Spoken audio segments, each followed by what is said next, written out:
I think we misunderstand superhero stories sometimes.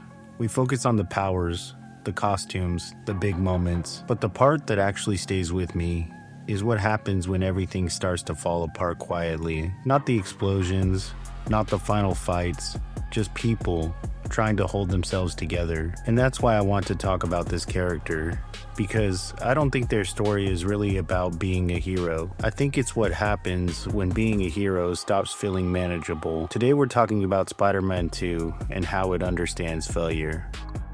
So, I rewatched Spider-Man 2 recently, and man, I don't think this movie is remembered correctly. Because every time people talk about it, they talk about the train scene, Doc Ock, the memes, the action. But the older I get, the more I realize this movie was never really about Spider-Man. It's about Peter Parker, and more specifically, it's about failure. Not superhero failure, human failure. And somehow, a movie about a guy fighting a scientist with robot tentacles still manages to feel more emotionally honest than most modern superhero movies. Because Spider-Man 2 understands something a lot of superhero films forgot over time. Being Spider-Man isn't exciting, it's exhausting. And that's exactly why Peter Parker matters. Let's get into it. The smartest thing Spider-Man 2 does is that it skips the fantasy. The first movie gave Peter powers, the second movie gives him consequences. From the beginning, Peter's life is already collapsing.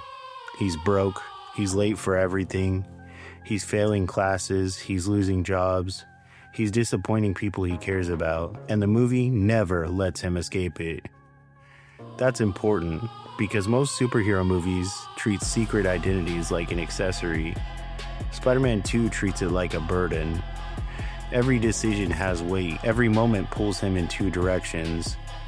Even something as simple as delivering pizza becomes a nightmare. And that's what makes this movie feel so human. Not the swinging, not the action, the exhaustion. Spider-Man 2 understands what it feels like to have life constantly asking more from you than you have left to give. And honestly, the older I get, the more I understand Peter Parker. One thing I really love about this movie is how unglamorous Peter's life feels. His apartment is falling apart. He can barely pay rent. Half of the city hates him because of the Daily Bugle. And despite saving people every night, his life just keeps getting worse. That's the point. Spider-Man 2 doesn't reward Peter for doing the right thing. It punishes him, and yet he keeps doing it anyway. That's Spider-Man. Not because he's the strongest, but because he's willing to suffer for people who may never even know his name. That's powerful, and Raimi understands that better than anyone.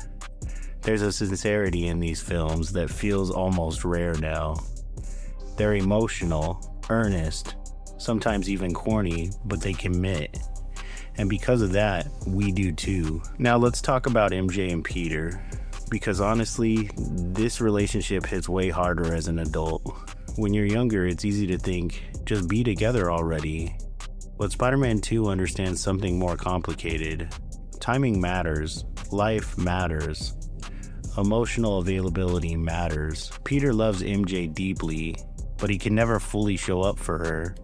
He misses her play, he disappears constantly, he lies to her, and every time he tries to get close to a normal life, Spider-Man pulls him away. That's tragic, because Spider-Man 2 understands something painful about adulthood. Sometimes love isn't enough if your life is falling apart, and Peter knows it. That's why he pushes her away, not because he doesn't care, but because he cares too much. He genuinely believes he'll ruin her life. And honestly, from his perspective, he's probably right. And then there's the suit, the powers disappearing, but that's not really what's happening. It's psychological. Peter is burnt out. He doesn't know who he is without responsibility. And for the first time, he considers stopping. And that question hits harder than any villain. What if I just quit? Because who hasn't felt that way? Spider-Man 2 doesn't judge him for it. It understands him. Peter isn't failing because he's weak. He's failing because he's human. And that's the point. There's a moment with Aunt May that really ties this together. She reminds Peter that being Spider-Man isn't about perfection. It's about sacrifice. Not glory, not recognition, sacrifice. And that's the thing the movie keeps returning to. Responsibility isn't a quote from this film. It's grief, it's weight, it's exhaustion, but it's also a choice. Now let's talk about Otto Octavius, because Doc Ock isn't just a villain, he's a mirror. At the start, Otto is everything Peter could have been. Brilliant, passionate, hopeful, even a mentor figure. But when everything falls apart, Otto gives in to grief, and Peter doesn't. That's the difference. Both are overwhelmed. Only one keeps trying.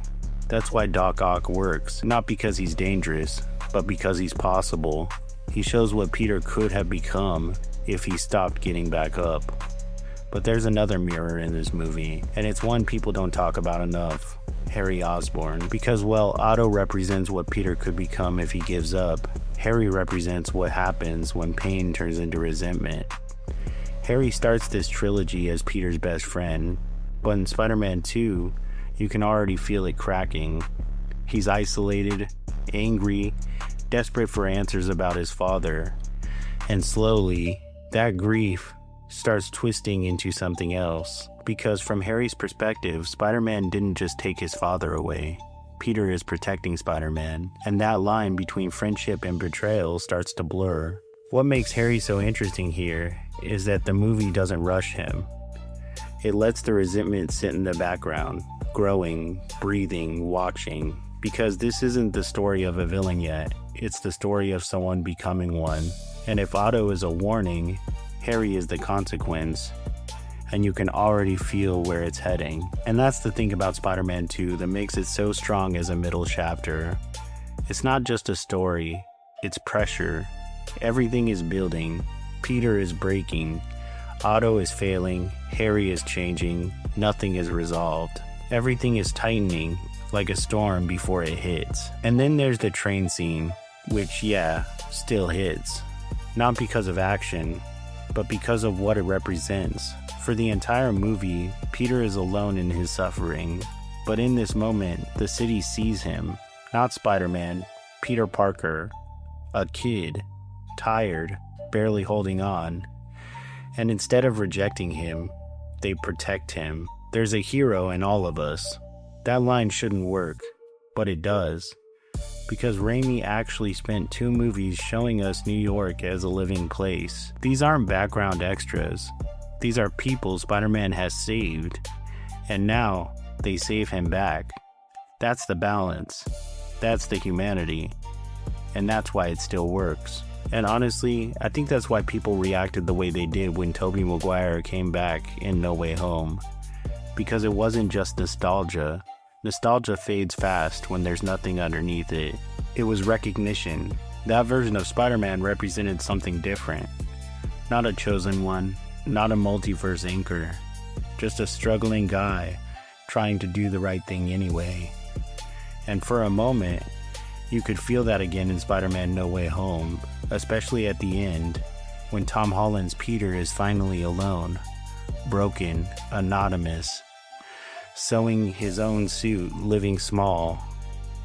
For the first time in the MCU, he actually feels like Peter Parker again. And that's why the idea of something like Spider-Man Brand New Day is so interesting, because visually, it feels like it's trying to go back. Smaller stakes, more grounded life, less multiverse chaos, more street-level Spider-Man.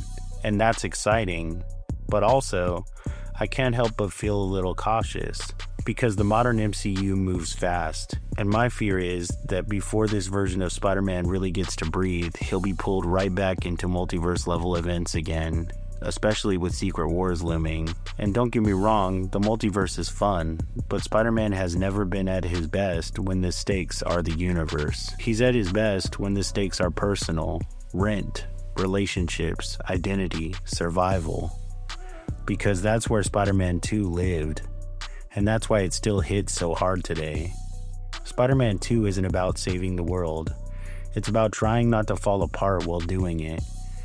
Peter isn't trying to be perfect, he's just trying to keep going, and somehow, that feels bigger than any multiverse war. Maybe that's why these films still matter, not because they're nostalgic, not because they're iconic, but because eventually, everyone understands what it feels like to fall behind, to disappoint people, to feel exhausted, to wonder if you're enough. Spider-Man 2 understands that being a hero doesn't mean always winning. Sometimes it just means getting back up tomorrow. And maybe that's why Peter Parker still matters. Not because he's Spider-Man, but because he keeps going. And honestly, maybe that's enough.